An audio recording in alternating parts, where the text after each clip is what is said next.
A escrita criativa, em geral, é a gente proporcionar as ferramentas, os elementos, o estímulo à leitura e à escrita, que a partir daí a gente vai escrever. Ninguém vai dizer escreva assim, assim, assado. Mas partindo do ponto que a gente se junta para conversar sobre literatura, sobre cinema e sobre teatro, as artes em geral, quando a gente chega em casa, a escrita, ela flui melhor. Aquela história do escritor solitário do passado na sua torre já era, acabou. A gente precisa conversar, precisa dialogar, precisa trocar informação, para quando a gente tiver no nosso momento solitário, aí a gente produzir com maestria. Mas por enquanto o coletivo nos leva a uma produção intelectual melhor e mais forte. A grande sacada da história, de uma história, é um conflito. A vida da gente não tem conflito, não tem graça. A história ela só precisa ser bem contada, porque a história de Jesus todo mundo sabe, começo, meio e fim. O terceiro dia ele ressuscitou, foi-se embora e está lá. Mas você quer ver histórias bem contadas. Muitas palavras-chave que definem sim o que é distopia. Eu acho que ninguém falou nada que estivesse fora do que realmente é a distopia. Algumas coisas me chamaram bastante atenção aqui.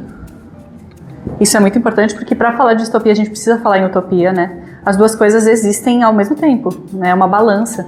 Se existe uma utopia, existe uma distopia, porque alguém está sofrendo para que algumas pessoas possam estar vivendo em privilégio, né?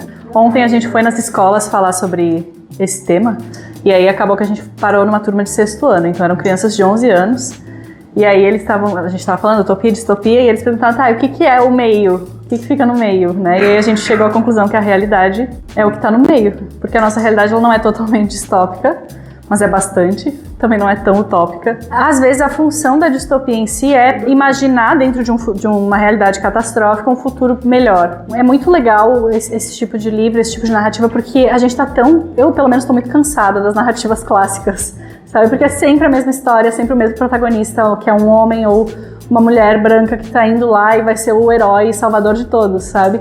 E aí essas narrativas, elas têm um olhar muito mais pra coletividade também, sabe? A distopia, ela é um gênero político. Toda escrita é política, na realidade, né?